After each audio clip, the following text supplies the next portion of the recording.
बिस्मिल्लाहिर्रहमानिर्रहीम। अस्सलाम वालेकुम।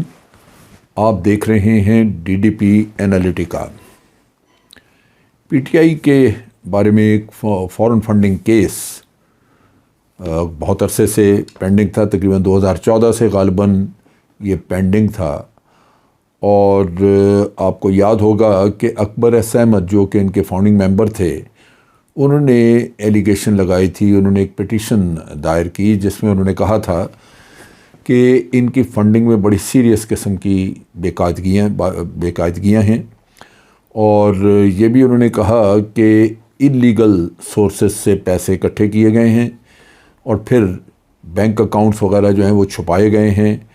और जो पैसा बाहर से आया है, फंडिंग यानी जो गैर मुल्की एजेंसी या सोर्सेस से फंडिंग हुई है, उसमें प्राइवेट बैंकों के प्राइवेट अकाउंट्स में पैसे रखे गए हैं, मनी लॉन्ड्रिंग की गई है।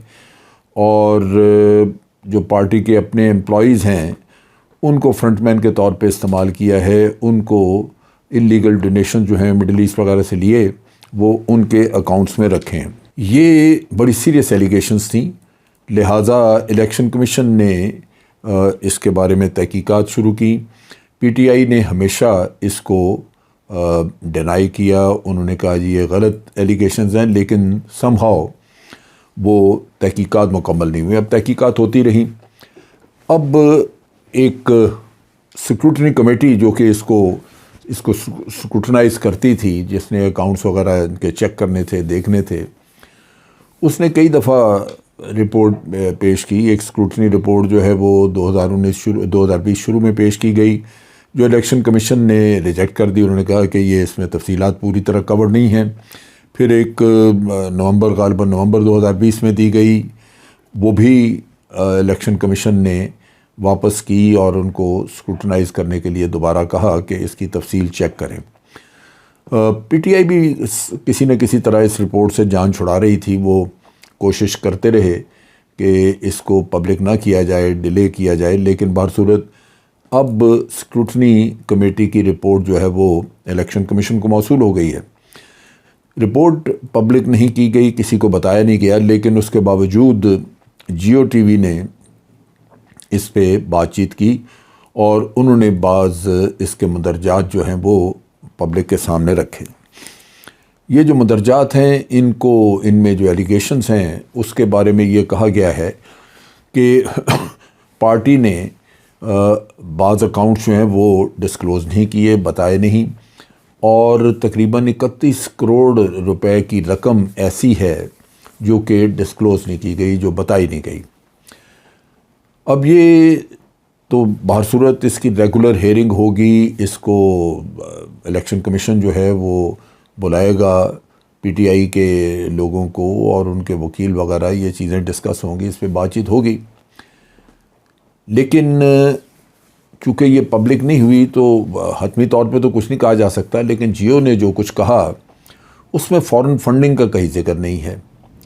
अब फ़ॉरेन फंडिंग के ऊपर अगर सारा केस चल रहा था तो फ़ॉरेन फंडिंग तो बहुत ही एक सीरियस मसला है, और वो फ़ॉरेन फंडिंग यहाँ पे कहीं जिक्र नहीं। इसका मतलब ये है कि फ़ॉरेन फंडिंग जो है उसमें कोई इर्रेगुलरिटी नोटिस में नहीं आई, नोट नहीं की गई। फवाद चौधरी जो कि इंफॉर्मेशन मिनिस्टर हैं, उन्होंने एक प्रेस कॉन्फ्रेंस की और प्रेस कॉन्फ्रेंस में उन्होंने तमाम जितने भी इल्ज़ामात थे फ़ॉरेन फंडिंग वगैरह के बारे में, उन्होंने कहा कि जी ये झूठ है और पॉलिटिकल पार्टी जो है वो, यानी हमारी अपनी पार्टी, वो कानूनी तौर पे काम करती रही है और उसने बड़ा मुकम्मल तफसीली अपने अकाउंट्स वगैरह जो हैं वो इलेक्शन कमीशन को मुहैया कर दिए थे।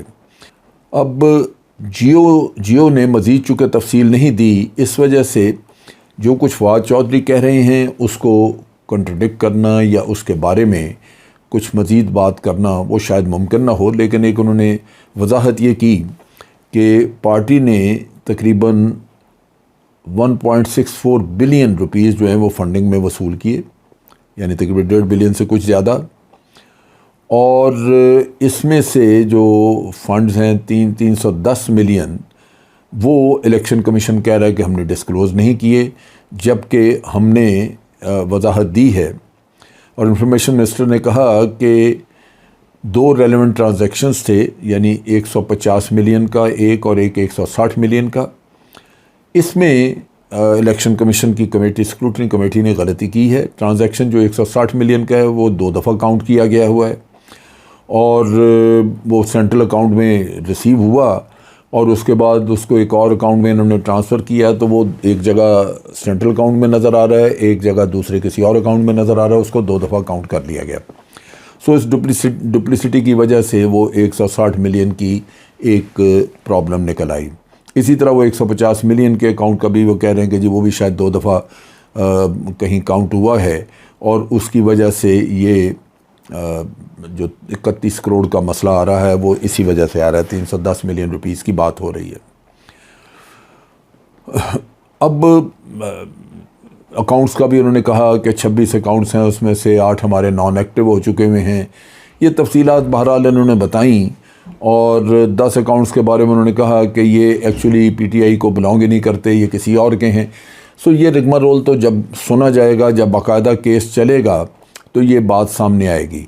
लेकिन एक इम्पॉर्टेंट उन्होंने बात की जो मैं उस पर तफसीलन बात करना चाह रहा हूँ, वो ये है कि इन्होंने इलेक्शन कमीशन से कहा कि आप बाकी पॉलिटिकल पार्टीज़ यानी 2 PMLN और पीपल्स पार्टी के भी अकाउंट्स जो हैं वो चेक करें और उनकी भी तफसीलात सामने लेके आएँ। और उन्होंने कहा कि इसका कंपैरिजन करें कि पता चले कि नवाज शरीफ की पार्टी ने और पीपल्स पार्टी जो जरदारी की पार्टी है उन्होंने क्या गुल खिलाए हैं। अच्छा, अब चीज़ ये है कि फॉरेन फंडिंग जो है ये मसला है क्यों ये सीरियस प्रॉब्लम है। इसको आप इस अंदाज से देखें कि जो political parties, popular political parties होती हैं, उनके चांसेस होते हैं कि वो या तो हुकूमत में आ जाएंगे और हुकूमत में अगर ना भी वो आएँ तो वो अगर ऑपोजिशन में भी रहती हैं तो एक बड़ा इम्पॉर्टेंट रोल वो प्ले कर रही होती हैं। दुनिया में बहुत सारे ऐसे मुल्क जो कि जिनके पास पैसा काफ़ी है लेकिन उनके किसी भी मुल्क के बारे में उनके अज़ाइम अच्छे नहीं। मिसाल के तौर पे पाकिस्तान के बारे में अगर वो चाहते हैं कि अपनी मर्ज़ी की पॉलिसीज़ यहाँ बनवाएं, वो ये चाहते हैं कि कोई हुक्मरान हुकूमत करे वो कामयाब ना हो या कोई कामयाब हो, तो वो अपना असर रसूख बढ़ाने के लिए फ़ंडिंग देते हैं। लेकिन इस फंडिंग को छुपाने के लिए कि ताकि इसको कोई चैलेंज ना कर सके, इस पर बात ना हो सके, अमूमन तरीक़ाकार ये इख्तियार किया जाता है कि एक NGO बनाई जाती है। NGO बना के उसके थ्रू पैसा जो है वो पार्टी को दिया जाता है। मिसाल के तौर पे अगर एक NGO बनाई जाए जिसमें कहे उसका नाम हो कि उसको फ़रोग़ यानी प्रमोशन ऑफ डेमोक्रेसी अगर नाम रख लिया जाए कि जी हम जमहूरियत की बका, जमहूरियत के फैलाव के लिए एक NGO बनाई है, वो मदद करेगी कि ताकि लोग जो हैं वो जमहूरियत की तरफ आएँ, मुल्क जमहूरियत की तरफ आए, और वो फ़ंड्स देंगे और वो फ़ंड इस्तेमाल होंगे उस पार्टी को इक़्तिदार में लाने के लिए। अब कहने को तो वो जमहूरियत के फ़रोग़ की बात है, लेकिन उनके अज़ाइम मुख्तलिफ। जब वो आपसे रब्ता करके फ़ंड देने के बाद आपसे रब्ता करके आपके अपने प्रोग्राम्स लेके आते हैं कि हम आपके साथ मिलके ये करना चाहते, तो दरमियान में वो अपने मकासद का किस्सा भी खोलते हैं। सो बहुत सारे मुल्कों की इंटेलिजेंस एजेंसीज जो हैं उनका फंडिंग का ज़रिया, तरीक़ाकार जो है वो इस तरह का होता है। अब यहाँ पे हमारे मुल्क में बाज़ मीडिया हाउसेस को, बाज़ टेलीविज़न चैनल्स को इसी तरह बाहर से फंडिंग मिल रही है और वो भी आप देखेंगे कि वो फंडिंग जो है वो किसी न किसी NGO के थ्रू दी जाती है और उस NGO में कोई ह्यूमन राइट्स का किस्सा, कोई और इस तरह की कहानियाँ करके तो वो उनको फंडिंग दे रहे हैं। और ये सबको पता होता है कि फंडिंग एक्चुअल कौन कर रहा है, लेकिन इससे मुल्क की सिक्योरिटी जो है वो उसको ख़तरे लाहक होते हैं। और ये ख़तरात लाहक होना ये सिर्फ़ इतनी बात नहीं है, इसके बड़े दूररस नताइज होते हैं। लेकिन चूँकि इंसानों की ग्रीड, उनकी लालच पैसे की ऐसी है कि वो किसी न किसी तरह आलाकार बन जाते हैं, लिहाजा ये इंतहाई सीरियस मसला है।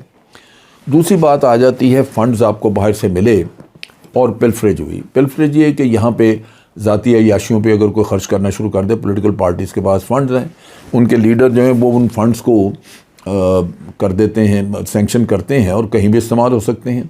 उसका कोई पूछने वाला तो सच कोई नहीं होता। तो ये भी मामला चल सकते हैं, किसी को रिश्वत दी जा सकती है इन फंड्स में से। लिहाजा इन फंड्स में ट्रांसपेरेंसी होना बड़ा ज़रूरी है। बाज़ लोग जो उस पार्टी के साथ अपने लगाव मोहब्बत की वजह से फ़ंड्स देते हैं, उनका पैसा भी ज़ाया हो सकता है अगर उसका इस्तेमाल गलत हो। तो एक तरफ तो उसमें करप्शन, चोरी चकारी, ये चीज़ें देखनी है, दूसरी तरफ ये है कि मुल्की मफादात के ख़िलाफ़ वो फंड्स इस्तेमाल ना हो। अब जो मुतालबा इन्होंने किया है पॉलिटिकल पार्टीज़ का, बाकियों का, वो बड़ा ज़रूरी है। उसकी वजह यह है कि पीपल्स पार्टी और PMLN ये पुरानी पार्टियां हैं और इनको फंडिंग बहुत अरसे से हो रही है। इनके टेंटिकल्स बाहर मौजूद थे और ये हुकूमत में भी बार बार आते रहे। लिहाजा अगर कोई इंटेलिजेंस एजेंसी या कोई और इनको फंडिंग करे तो उसको तवक्को होगी कि ये हुकूमत में आएंगे और उनके लिए काम करेंगे। लिहाजा इनकी फ़ंडिंग तो चेक करना ज़रूरी है। लेकिन इसके साथ साथ मजहबी जमातों को क्यों छोड़ा जाए?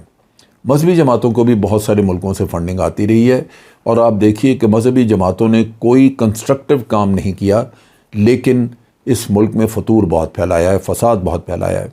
पिछले दिनों आपने देखा कि TLP, तहरीक लब्बैक पाकिस्तान, इन्होंने धरने शरने किए, पूरा मुल्क जो था वो पैरालाइज करके रख दिया। हुकूमत को इनके साथ जाके मुज़ाकरात करके मामलात को संभालना पड़ा और बातचीत ख़त्म हुई तो पार्टी ये इनका धरना ख़त्म हुआ। लेकिन ये इससे पहले जब ये पॉलिटिकल पार्टी के तौर पे इनको रजिस्टर किया गया तो हाई कोर्ट में, सुप्रीम कोर्ट में केस था। उसके बारे में बातचीत जब हुई तो पता चला कि ये पार्टी किसी ने दुबई से इस पार्टी को रजिस्टर करवाया है। ये बड़ी हैरानी की बात है कि दुबई से किसी ने रजिस्टर कराया और ये पॉलिटिकल पार्टी रजिस्टर हो गई। ये पाकिस्तान में क्यों नहीं कोई मिला इनको? सो ये तफसीलात हैं जो कि चेक करनी होंगी। और फिर बड़ी दफ़ा सुप्रीम कोर्ट में ज़िक्र आया कि जी इस TLP की फ़ंडिंग का पता किया जाए कि इनको पैसा कहाँ से आता है, तो उसका भी कोई भी सुराग नहीं मिल सका। बार सूरत सुराग लगाना चाहिए, मिलेगा। जब आप उनके लोगों को पूछेंगे, पता करेंगे तो आपको पता लगेगा। हर वो पार्टी जो पाकिस्तान में फ़साद पैदा कर सकती है उसकी बाहर इंटेलिजेंस एजेंसीज़ के लिए बहुत बड़ी बखत होती है। वो पैसा लगा के उस पर पैसे को ज़ाया नहीं समझते, वो समझते हैं कि उनको इस्तेमाल करके वो इस मुल्क में जो जी चाहे करा सकते हैं। तो ये वो ख़तरात हैं जिनकी बुनियाद पे ये अशद ज़रूरी है कि तमाम पार्टियों की, बशमूल मजहबी पार्टियों के, इनके फंडिंग जो है वो एक्सपर्ट कमेटियाँ बिठा के, जिसमें चार्टर्ड अकाउंटेंट्स हों, तो वो इनके ऑडिट भी करें, इनके सोर्सेज इंटेलिजेंस चेक करके दे। ये बहुत ही ज़रूरी है क्योंकि हमारे मुल्क में ये एक्सरसाइज हुई नहीं, जिसकी वजह से इंतहाई अबतरी का आलम है जहाँ पे कि गैर अखलाकी तौर पे मुल्क के साथ वफ़ादारी के ऊपर दाव लगा के ये फ़ंडिंग वगैरह वसूल कर ली जाती है और इससे मुल्क को नुकसान पहुँचता है। आज के लिए इतना ही। अफ़वाज पाकिस्तान जिंदाबाद, पाकिस्तान पाइंदाबाद।